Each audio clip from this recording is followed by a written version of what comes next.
Em notícia de última hora, o diretor do FBI, Kash Patel, já confirma que ele está detido, agora sem custódia.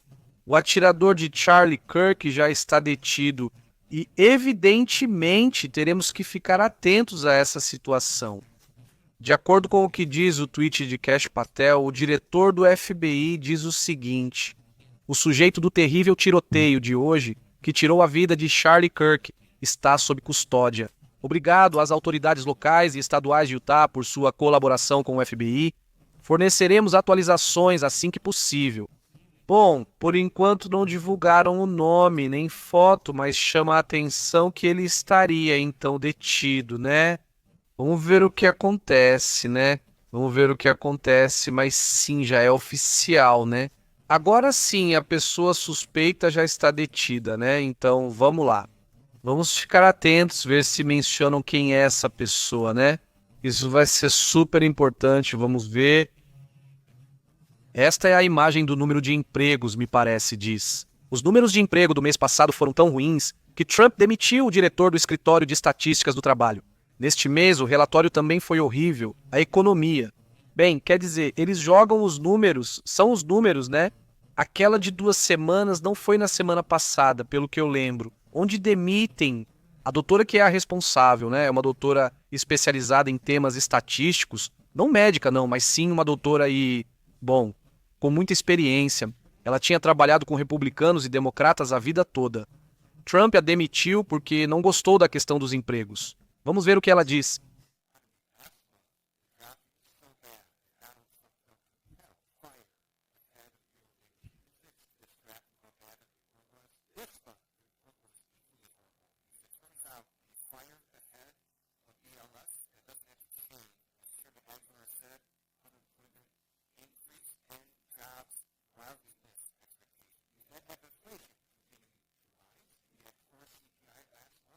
Bem, o representante Ted Lieu, basicamente, o que ele está dizendo é se candidatar ou não se candidatar, o representante Ted Lieu. O que ele diz é que os números do emprego estão tão ruins este mês quanto no mês passado.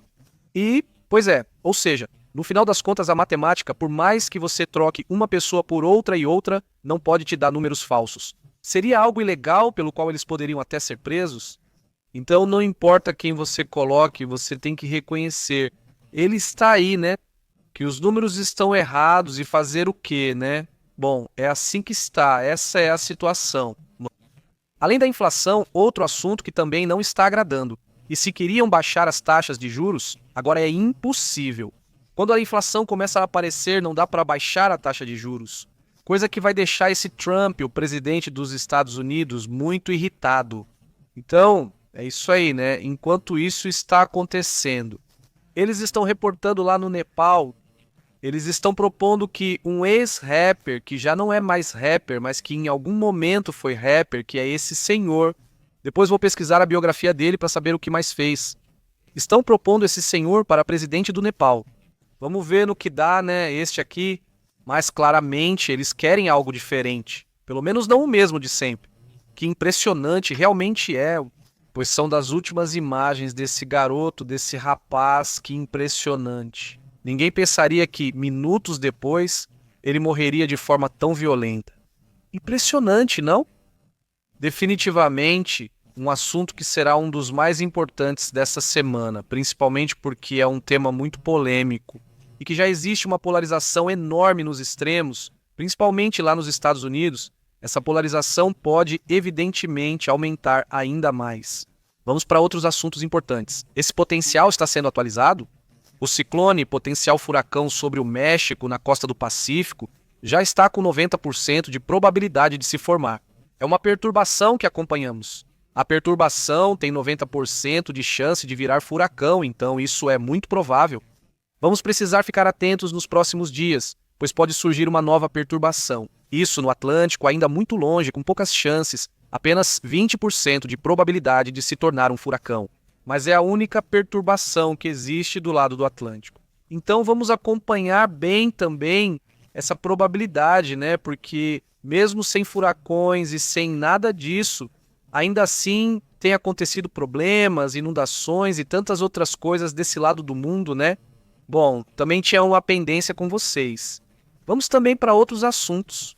Neste momento, há um relatório que mostra como hackers ucranianos estão transformando câmeras de segurança russas em sistemas de orientação para ataques com mísseis. Segundo o relatório, as forças ucranianas descobriram uma enorme concentração de tropas russas ao invadir as redes de câmeras de segurança próximas às bases russas. Ou seja, né, eles acessam as câmeras e conseguem detectar e ver exatamente onde estão as bases, e isso tem ajudado eles a atacar.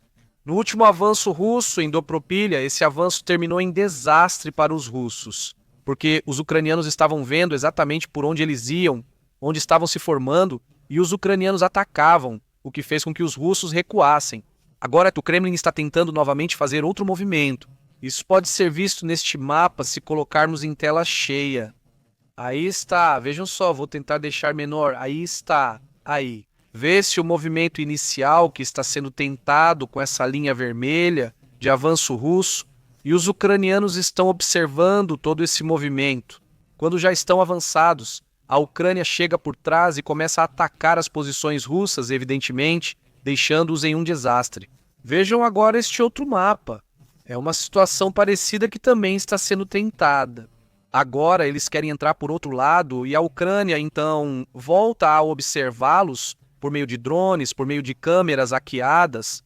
Aí está uma das câmeras hackeadas onde os ucranianos podem observar o que está acontecendo dentro das bases russas.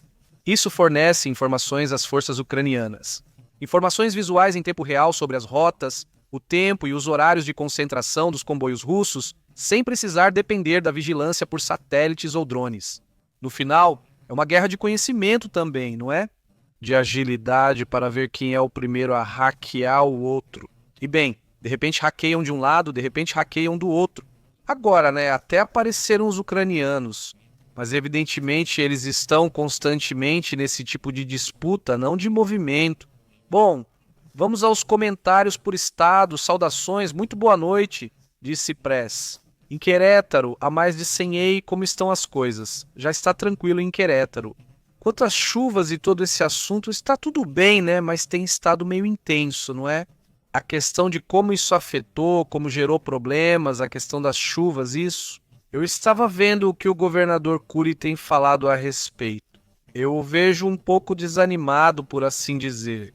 Não sei o que vocês acham, diz José Francisco, pois é muito legal.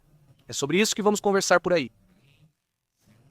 Saudações Blancadilson, Eric Gomes, como você tem estado? Saudações também Miguel, e aí? Como você tem estado? Abraço para Alejandro Avelano, Gabriel M. Ponsualci G. Como está? E aí, Juan Carlos? Diz Choca, era um carro civil ou um caminhão? Primeiro me mandaram só a imagem, né? Não tinha informação, não sabia exatamente do que se tratava, mas sim. Ou seja, bateu e explodiu um caminhão-tanque cheio de gás na cidade do México. É muito impressionante. Obviamente não são imagens que dá para mostrar, mas foi muito forte. Além disso, no segundo andar há muitos desníveis altos. Pergunto, foi ali? Será que faz parte do segundo andar? Civil, olhando as imagens em Marte, Limon, como você tem estado? Saudações, Alejandro Arellano, Gabriel Martim, Ale, quem mais está por aí? E aí, Miguel Adam, como você está? Saudações para a Espanha, não é? Saudações também. E aí, quem mais está por aí? Ele diz. Nenhuma morte pode ser justificada, pois senão, definitivamente é isso. Então, o tema da violência está pesado. Miguel Alejandro, quem mais está por aí? Ah, o Daniel também, saudações. Não vai, como você tem estado? Não vai? Teve a explosão em Santa Marta. Ei, hein? Esse é pelo segundo andar da tecla A. Eu tenho algo que possa compartilhar? É que o assunto está meio pesado, hein? Vi que começaram a publicar, me mandaram primeiro pelo Face, não, e depois vi que esse. Vamos ver se diz onde está, onde está. Não, é que isso está muito pesado. Ou seja, não, está muito pesado mesmo. Não tem como colocar isso por aqui, hein? Imagens sensíveis, digamos. Não vamos ver se colocamos lá no Telegram. Mas enfim, o que mais tem por aí? Ele diz que, pensando bem, nesse momento não havia reservas de água, que em algum momento não havia reservas de água, e agora? E aí, Miguel, então agora já tem água suficiente aí em Querétaro? Imagino que sim, né? Como aconteceu aqui. Você lembra que faziam 2 anos, né? e que estávamos quase sem água, e isso já era frequente e agora continua acontecendo. Temos estado muito bem. Não, a chuva não. Bom, aqui está cheio de placas, né, de que conseguimos salvar a água, né, qualquer coisa assim.